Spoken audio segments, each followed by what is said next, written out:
Yes, student, good morning to all.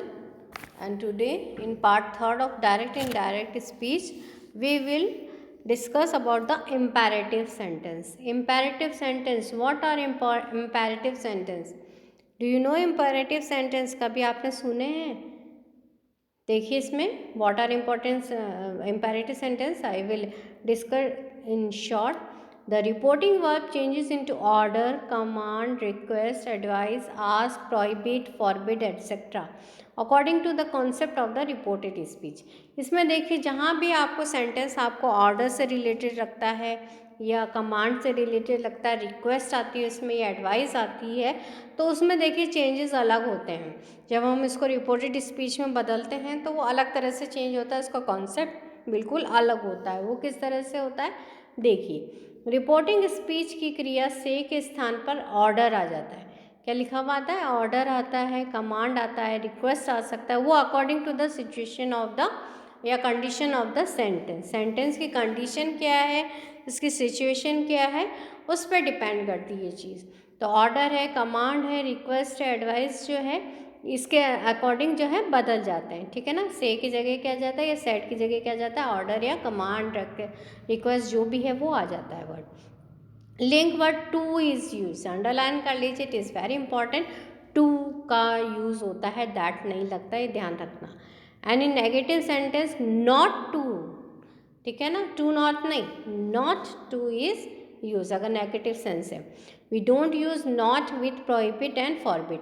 अगर prohibition या forbid शब्द दे रखें तब नॉट लगाने की ज़रूरत नहीं है. रिपोर्टिंग स्पीच के वाक्य को जोड़ने के लिए टू का प्रयोग कराते हैं और रिपोर्टेड स्पीच का टेंस नहीं बदलता है, ये ध्यान रखना. अगर टू का प्रयोग कर रहे हैं तो नकारात्मक वाक्य में नॉट टू का प्रयोग होता है.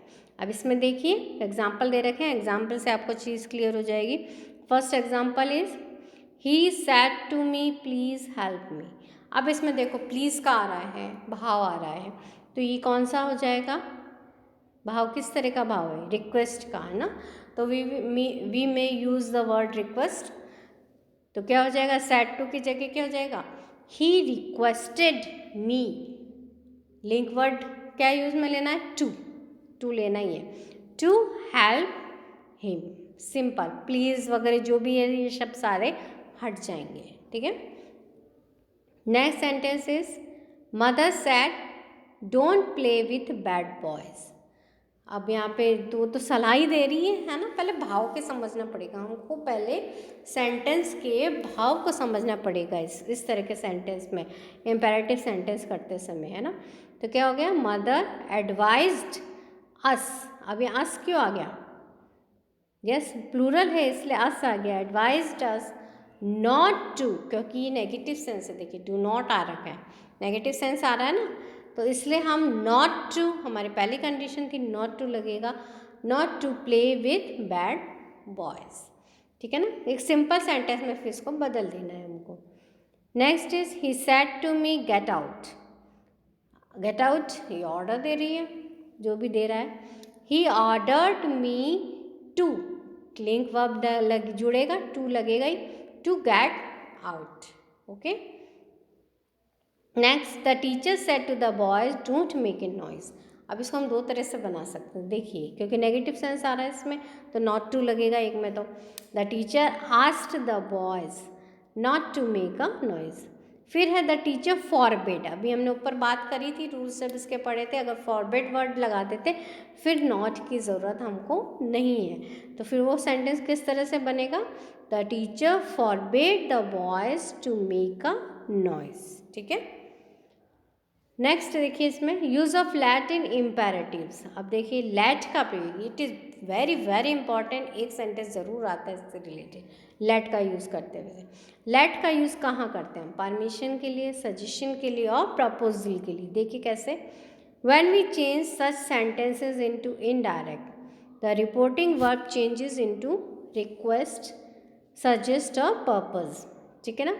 सबसे पहले तो वही चीज़ हमारे को सेंटेंस का भाव देखना पड़ेगा, उसका फीलिंग क्या है, उसके अकॉर्डिंग रिक्वेस्ट है, सजेस्ट है या प्रपोजल है, जो भी है वो हमें लिखना पड़ेगा. लिंकिंग वर्ब दैट का यूज़ होता है. देखो वापस यहाँ दैट आ गया.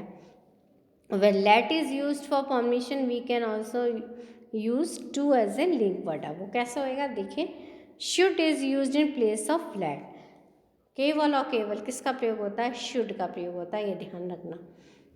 And should is placed after the subject, और सब्जेक्ट के बाद ही should आता है, ये ध्यान रखना. Of the reported speech. अब कैसे देखिए एग्जाम्पल से समझेंगे. रिपोर्टिंग स्पीच की क्रिया रिक्वेस्ट, पर्पस या सजेस्ट में बदल जाती है, ये तो आपको क्लियर है चीज़. फिर ये रिपोर्टिंग क्लॉज और रिपोर्टेड स्पीच को जोड़ने के लिए दैट लिंक का प्रयोग करते हैं हम. और प्रपोजल और सजेशन वाले वाक्यों में लैट हट जाता है, यानी लैट वर्ड को आप स्किप कर देंगे, हटा देंगे. और कर्ता के बाद, ठीक है ना, जो भी सब्जेक्ट है उसके बाद क्या लग जाता है, शुड लग जाएगा. देखिए एग्जाम्पल में, he said to me let us go for a walk. तो यहाँ पे एक सजेशन है ना, सजेशन है, प्रपोज है, जो भी कह लीजिए आप. तो ही प्रपोज्ड टू मी, ठीक है, he proposed to me that, connective लगेगा. वी शुड, लेट अस किस में चेंज हो जाएगा, वी शुड. शुड तो आना ही है, ठीक है, we should go for a walk. Next is Raman said to me let us help the poor. तो अब यहाँ पे जो है सजेशन दे रहा है, तो क्या हो जाएगा, Raman suggested that. Suggested to भी कर सकते हैं आप, गलत नहीं होगा यहाँ, ठीक है ना. That we should help the poor. Should तो आना ही है, और शुड वी के साथ ही आता है, ध्यान रखना, ठीक है ना. Next is he said to me let me read your essay. He requested me to let him read my essay. अब यहाँ पे थोड़ी सी गड़बड़ होगी. यहाँ पे आप कहोगे यहाँ पे क्यों नहीं आया भाई, जो ये लेट क्यों आ गया और लेट हटा क्यों नहीं आ. इसमें देखिए यहाँ पे लेट के साथ अस नहीं दे रखा है ना, अस नहीं दे रखा है, इस चीज़ को ध्यान रखना. अस जब देते हैं तभी हम वी का यूज़ में ले रहे हैं, उसको चेंज करते समय. यहाँ पे नहीं है, तो आप लोग जिस चीज़ को ध्यान रखेंगे, अगर इस तरह के साथ लेट के साथ अस नहीं आ रहा है तो वो लेट की तरह ही रहेगा वर्ड, ये ध्यान रखिए. तो he requested me to let him read my essay, ठीक है.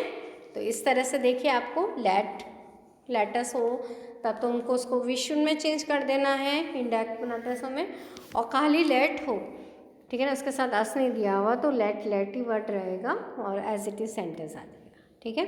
So student, that is all about this class. Thank you and have a nice day.